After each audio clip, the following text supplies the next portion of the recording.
কিছুক্ষণ চুপচাপ বসে পুরো বিষয়টা নিয়ে ভেবে নেয় ফারহান। ফোনটা ক্রমাগত বেজে যাচ্ছে। ফোনটা রিসিভ করে ফারহান স্থির কণ্ঠে বলে, হ্যালো। হ্যালো ফারহান, কেমন আছেন? এই তো ভালো, আপনি কেমন আছেন? ভালো। আচ্ছা, অয়নি কোথায়? ওকে ফোন করলাম, রিসিভ করলো না যে। অয়নন্দিতা ঘুমাচ্ছে, একটু টায়ার্ড তো, ওর ফোন সাইলেন্ট করা। ও আচ্ছা, ও উঠলে বলবেন কেমন? হ্যাঁ হ্যাঁ, অবশ্যই। ফারহান খুব নিখুঁতভাবে মিথ্যা বলল হাসানকে। ইচ্ছে করে বলেনি, বাধ্য হয়েছে বলতে। ফারহান যতটা সম্ভব নিজেকে দমিয়ে রাখার চেষ্টা করছে, কিন্তু পাচ্ছে না। এদিকে পুরো রিসোর্ট এবং রিসোর্টের চারপাশটা দেখাশোনা শুরু হয়ে গেছে। পুলিশ অফিসার রাফি এসে হাজির হয়েছে রিসোর্টে। ফারহান অলরেডি রাঙ্গামাটি থানায় খবর দিয়ে ফেলেছে, মিসিং ডায়েরি করা হয়েছে। ফারহান পাচ্ছে না, চিৎকার করে ডাকে অয়ন্দিতাকে। গাড়ি নিয়ে একবার টহল দেওয়া হয়ে গেছে, কিন্তু খোঁজ পায়নি অয়ন্দিতার।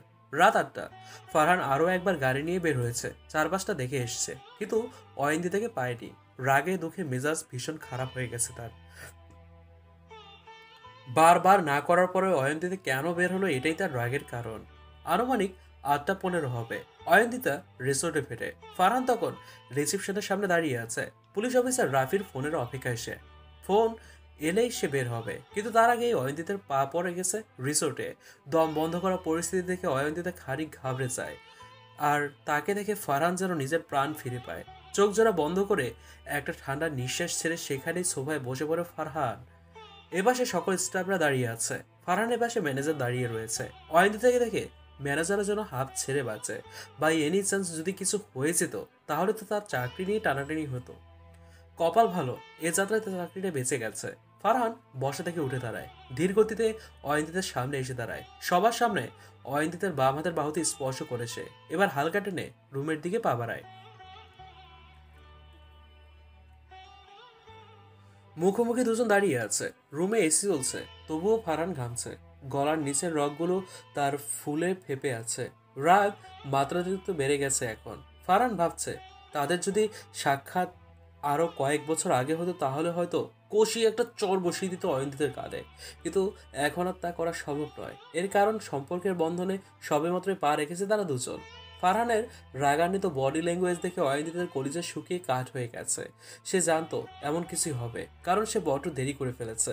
ইয়াসমিন নামের ওই নারীকে সে বারবার বলেছে রিসোর্টে ফেরার কথা, কিন্তু সে কিছু শপিংয়ে ব্যস্ত হয়ে পড়ায় তার সঙ্গে থাকতে হয়, আর সেই থাকাটাই কাল হয়ে দাঁড়িয়েছে।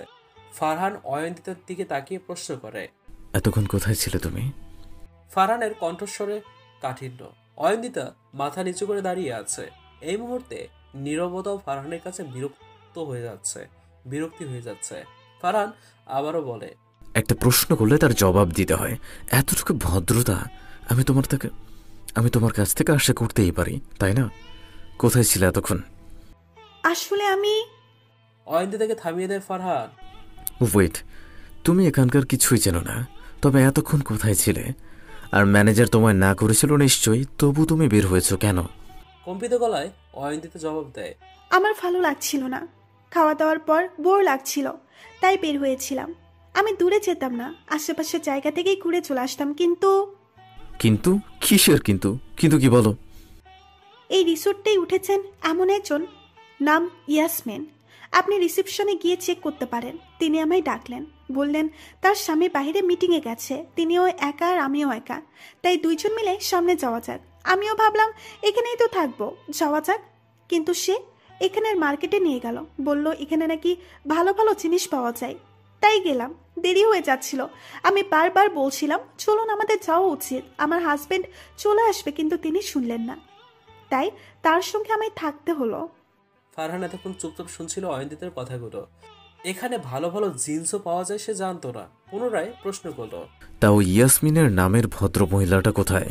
তোমাকে তো একা ঢুকতে দেখলাম। আমরা দুইজনে রিসোর্টে ফিরেছিলাম একসঙ্গে। ওই সময় গেটের সামনেই তার হাজবেন্ডের গাড়ি এসে থামে। তিনি তার স্বামীর সঙ্গে গাড়ি করে চলে যান। এইভাবে কখনো আর একা একা বের হবে না তুমি। তোমার জন্য এটা নতুন জায়গা অনন্দিতা, প্লিজ। আমার ভয় হয়। তুমি চিন্তাও করতে পারবে না আমি কি পরিমাণ দুশ্চিন্তায় ছিলাম। আমায় নিয়ে এত চিন্তা? অবাক হলে নাকি জানতে চাইলে? দুটো একসঙ্গেই। ঘর পোড়া গরু আমি অয়নন্দিতা। হারানোর যন্ত্রণা আমার থেকে ভালো কেউ উপলব্ধি করতে পারবে না। আমার আর একদিন লাগবে সমস্ত কাজ শেষ করতে। পরশুদিন থেকে আমি ফ্রি। টানা 1 সপ্তাহ তোমাকে নিয়ে ঘুরবো, কথা দিলাম। কিন্তু প্লিজ একা একা আর কোথাও বের হবে না, কেমন? ফারহানের চাহনিতে নিজের জন্য ভয় দেখতে পায় অয়ন্দিতা। সে খুশি হবে নাকি কি করবে ভেবে পাচ্ছে না। ভাবছে যা হচ্ছে তাকে শুধু দায়িত্ব নাকি দায়িত্বের আড়ালে ভালোবাসা নামক অনুভূতি মিশ্রিত কোনটা। ফারহান দ্বিতীয়বারের মতো কাউকে ভালোবাসবে, এটাও তার কাছে একটা প্রশ্ন, যার উত্তর হয়তো সময় বলে দেবে। রাত 2টো। ফারহান ল্যাপটপে কাজ করছে, অয়ন্দিতার ঘুম আসছে না। নতুন জায়গায় ঘুম আসবেই না, এটাই স্বাভাবিক। এখানে ওয়াইফাই ব্যবস্থা ততটা ভালো নয়, তাই এমবি দিয়েই কাজ চালাতে হবে। এত রাতে ফেসবুক অ্যাক্টিভ হতেও ইচ্ছে করছে না। গলা ছেড়ে গান গাইতে মন চাইছে তার। এখন গান গাইলে ফারহান বিরক্ত হবে, সাথে অন্যান্য রকমের কিন্তু এখন গান গাইলে ফারহান বিরক্ত হবে, সাথে অন্যান্য রুমের লোকজনের অসুবিধা হবে। কিন্তু এভাবে বোবার মতো বসে থাকতে ভালো লাগছে না তার। বারান্দায় গিয়ে বসবে নাকি সেটাও ভাবছে সে। ফারহান সামনে তাকিয়ে দেখে জানালার পাশে অয়ন্তিতা দাঁড়িয়ে আছে। সেও বুঝতে পেরেছে হয়তো ঘুম আসছে না বলে দাঁড়িয়ে আছে। সন্ধ্যায় ঘটে যাওয়া ঘটনা নিয়ে ফারহান নিজেও একটু হীনমন্যতায় ভুগছে। না চাইতেও সে খারাপ আচরণ করেছে অয়ন্তিতার সাথে, এটাই তাকে লজ্জা দিচ্ছে। কাজে মন দিতে না পারলেও তাকে কাজ করতে হচ্ছে, কারণ সন্ধ্যের পর থেকে সে এতটাই ডিস্টার্ব ছিল যে কাজটা তখন গোছাতে পারেনি। তাই এখন যত রাতই হোক কাজ সব গোছাতে হবে, সব কাজ গোছাতে হবে। সকাল 11টায় আরেকটা মিটিংয়ে বসতে হবে তাকে, সেটা নিয়েই যত ব্যস্ততা তার। সব কাজ শেষ করে অয়ন্তিতাকে কিছুদিন সময় দেবে, এটাই তার পরবর্তী চিন্তা ভাবনা। এদিকে অয়ন্তিতা ততক্ষণে বারান্দায় গিয়ে বসছে। আহ, দক্ষিণের বাতাসে শরীরটা জুড়িয়ে যাচ্ছে। এখান থেকে আকাশটা খুব কাছে দেখা যাচ্ছে, কিন্তু হাত দিয়ে ধরার উপায় নেই। চোখ জোড়া বন্ধ করে বাতাসের গন্ধ নিতে ব্যস্ত হয়ে পড়ে অয়ন্তিতা। কণ্ঠস্বরে উচ্চারিত হয়, চোখে আমার তৃষ্ণা, ওগো তৃষ্ণা আমার বক্ষ জুড়ে।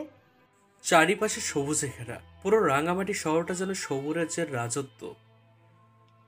ব্যালকনিতে দাঁড়িয়ে দাঁড়িয়ে প্রকৃতি দেখছে অয়ন্তিতা। মুক্ত বাতাস শরীরে যখন স্পর্শ করে তখন উত্তেজিত মনটা শান্ত হতে কয়েক সেকেন্ড নেয় মাত্র। খোলা আকাশের দিকে তাকালে অজস্র চিন্তায় ঘেরা মস্তিষ্কটাও অবসরে যায়। এই সময়টা একা থাকতে ইচ্ছে তো করছে না অয়ন্তিতার, কিন্তু তাকে থাকতে হচ্ছে, কারণ সে এখানে হানিমুন কিংবা ঘোরার উদ্দেশ্যে আসেনি। এসছে বরের সঙ্গে, আর বর এসছে কাজের সূত্রে। ফোনের শব্দটা কানে যেতেই রুমে প্রবেশ করে অয়ন্তিতা। ফারহান ফোন করেছে। রিসিভ করে হ্যালো বলার পর ফারহান প্রশ্ন করে, বাইরে বের হওনি তো? অয়ন্তিতা না চাইতেও মুচকি হাসে, যদিও তার এই হাসি ফারহানের দৃষ্টি থেকে বহু দূরে, বহু দূরে। অয়ন্তিতা ফোন কানে নিয়ে বারান্দায় গিয়ে দাঁড়ায়। বেতের সিঙ্গেল সোফায় বসতে বসতে জবাব দেয়, না, বের হইনি। Good, very good. বাইরে বের হয়েছি কিনা এটা জানার জন্য আমায় ফোন করেছেন? না, তেমনটা নয়। আমার তো তেমনটাই মনে হচ্ছে। আবারও মুচকি হাসে অয়ন্তিতা উত্তর দেয়। অয়ন্তিতার কণ্ঠে কাঠিন্য ভাব। ফারহান ভাবছে সে কি ফোন করে ভুল করেছে, নাকি অয়ন্তিতার কোনো কারণে মুড অফ। ফারহান কিছু বলার মতো খুঁজে পায়নি, তাই এসে কথা বলবে বলে ফোন রেখে দেয়। অয়ন্তিতাও উচ্চবাক্য করেনি, ফোনটা পাশে রেখে দূরে অবস্থিত পাহাড়ের দিকে তাকিয়ে কিছু খোঁজ করার বাহানা করছে। ঘড়িতে যখন রাত 1:30, ফারহান তখন রুমে আসে। সারাদিনের সমস্ত কাজ শেষ করে রুমে ফিরতে যে তার এত দেরি হতে পারে এটা তার কল্পনাতে ছিল না। পুরো রুম অন্ধকার, ছোট বাতিটা নীল রঙা আলো ছড়াচ্ছে। সেই আলোতেই ফারহান অয়ন্তিতাকে দেখতে পায়। অয়ন্তিতা ঘুমোচ্ছে, দেখে মনে হচ্ছে গভীর ঘুমের অতটা ডুবে আছে সে।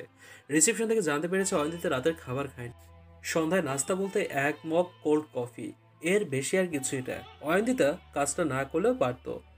এভাবে না খেয়ে ঘুমানো উচিত নয় তার, উচিত হয়নি তার। ফারহান নিজের প্রতিও বিরক্ত, আরো আগে আসা উচিত ছিল তার। এখানে এভাবে একটা রুমে একটা মেয়ে কতক্ষণ একা একা থাকবে? তার জীবনে ভুলের শেষ নেই, এই ভুলই তার জীবনটাকে শেষ করে দিয়েছে। এখন যদিও বা কিছুটা ঠিক হতে নিচ্ছে, কিন্তু তার ভুল আবারও হচ্ছে। বেঘরে ঘুমানো অয়ন্তিতার চাহনি দেখতে ব্যস্ত ফারহান।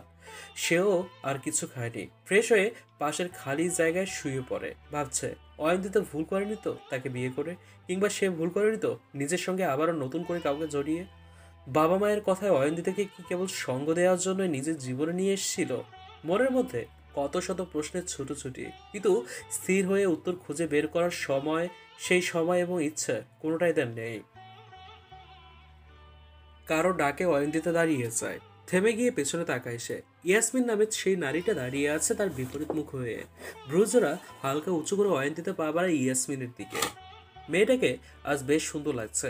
নেভি ব্লু রঙের একটি শাড়ি পরেছে, দুজন দুজনের কাছাকাছি এসে কুশল বিনিময় করে। অয়ন্তিতা আজ বেশ সার্থকতা অবলম্বন করবে। অয়ন্তিতা আজ বেশ সতর্কতা অবলম্বন করবে। ওই দিনের মতো আজ আর কোথাও যাবে না সে। ইয়াসমিনের সঙ্গে তো ভুলেও যাবে না। ইয়াসমিন অয়ন্তিতার দিকে তাকিয়ে প্রশ্ন করে, কেমন আছেন অয়ন্তিতা? এই তো ভালো আছি, আপনি কেমন আছেন? আমিও বেশ ভালো। কোথায় যাচ্ছেন? কোথাও না, এখানেই আছি। বর কোথায়? ব্যস্ত আছেন? রিসেপশনে শুনলাম নাকি আপনার বর নাকি আপনাকে খুঁজে না পেয়ে রাঙামাটির পুলিশ ফোর্স নামিয়ে ফেলেছিল। অয়ন্তিতা হালকা হেসে জবাব দেয়, অনেকটা ওই রকমই। আমি থাকতে বলতাম, আমার জন্য এত কিছু হয়ে গেছে কয়েক ঘন্টায়। ফোনটা নিয়ে গেলে এত ঝামেলা হতো না। আমি তো এখানে নতুন, সে ভেবেছিল যদি হারিয়ে যাই। এত ভালোবাসা? হ্যাঁ, অনেক ভালোবাসা। যে ভালোবাসার গভীরতা এতই বেশি যা তল পরিমাণ করার ক্ষমতা নেই। বা, আমার কর্তা আমায় ভীষণ ভালোবাসে। চোখে হারায় আমায় সে। 2 বছরের সংসার, কখনো বুঝতেই দেয়নি যে আমাদের বিয়ে 2 বছর পার হয়ে গেছে। আমার জন্য প্রতিটা দিনই সে স্পেশাল করে রেখেছে। আপনাকে ভীষণ সুন্দর লাগছে। তাই বুঝি? হ্যাঁ, নেভি ব্লু রঙের শাড়িতে অপূর্ব লাগছে। আপনাকেও ভীষণ ভীষণ ভীষণ সুন্দর লাগছে অয়ন্তিতা। হলুদ রঙের শাড়িতে আপনাকে হলুদ ফুলের মতো লাগছে। ভর দেখলে পাগল হয়ে যাবে। হয়তো। চলুন না ওই দিকটায় যাই। কর্তা আজ মিটিংয়ে ব্যস্ত, বিকেলে ফিরবে। না গো, কোথাও যাব না, এখানে একটু হাঁটাহাঁটি করি। কর্তার ভয়ে যাবেন না? ভয় না, শ্রদ্ধা বলতে পারেন, সেই সাথে ভালোবাসাও। ইয়াসমিনের একজোড়া চোখ যেন অয়ন্তিতার চাহনির মাঝে কিছু একটা খুঁজছে, কিন্তু ব্যর্থ হতে হচ্ছে তাকে। খুঁজতে থাকা সেই কিছুটা খুঁজে পাওয়া ভীষণ কঠিন। রিসোর্ট থেকে কিছুটা দূর অবস্থান করছে ফারহান, পাশে বসে আছে অয়ন্তিতাও। বিকেলের শেষ সময়ের সমস্ত কাজে ইতি টেনে রিসোর্টে ফিরে আসতে সক্ষম হয় ফারহান। এসে অয়ন্তিতাকে নিয়ে বের হয়ে পড়ে।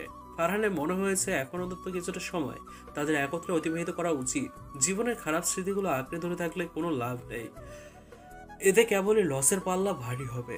অয়ন্তিতারও একটা জীবন আছে। মেয়েটা নিঃশব্দে সবটা মেনে নিয়েছে বলে তাকে সারা জীবন মানিয়ে নেওয়ার মতো জীবন উপহার দেওয়া ঠিক হবে না। সবকিছুই উপলব্ধি করতে হয়েছে ফারহানকে। তাদের দুজনের মাঝে নীরবতা এসে বাসা বেঁধেছে। এই মুহূর্তে পরিবেশটা নীরবতায় ছেয়ে আছে। নীরবতায় ছেয়ে থাকা পরিবেশটা যেন ঘুমট হয়ে আছে। এ যেন ঘুমট অনুভূতি। ফারহানের মস্তিষ্কে ঘুরঘুর করছে কিছু শব্দ। শব্দগুলো বলতে পারলে সে ভেতরগতভাবে শান্তি পেতে পারে। পাশ ফিরে যখন অয়ন্তিতার দিকে তাকায়, অয়ন্তিতা তখন চুপচাপ অন্ধকার দেখছে। মস্তিষ্কে ঘুরপাক খাওয়া শব্দগুলো বের হয় ফারহানের কণ্ঠনালী দিয়ে। চুপচাপ থাকার ব্রত করবে আজ? খানিকটা অবাক হয়ে তাকায় অয়ন্তিতা ফারহানের চোখের দিকে। সে তো বরাবরই চুপচাপ থাকে। কে জানে ফারহানের কেন মনে হয়েছে স্পেশাল ভাবে আজই সে চুপচাপ আছে। ব্রত করার মতো তেমন কিছু ঘটেনি। তবে নীরব কেন? আঘাত দেখছি। তুমি কি কোনো বিষয় নিয়ে আমার সঙ্গে রেগে আছো? না, একদমই না। আচ্ছা, যত যাই হোক, অয়ন্তিতা আজ কোথাও যাবে না। খানিকক্ষণের নীরবতা শেষে ফারহান একটা ছোট নিঃশ্বাস গোপনে বাতাসে মিলিয়ে দেয়। প্রশ্ন করে, কখনো ভালোবেসেছো কাউকে? অয়ন্তিতা অবাক হয়নি, স্বাভাবিক ভঙ্গিতেই জবাব দেয়, তেমন করে ভালোবাসার সুযোগ হয়নি। সুযোগ হলে বাসতে চেষ্টা করতাম, তবে খাঁটি ভালোবাসা খুঁজতাম। অপাত্রে ভালোবাসা দান করব কেন? অপাত্রে ভালোবাসা দান করা সত্যি বোকামি।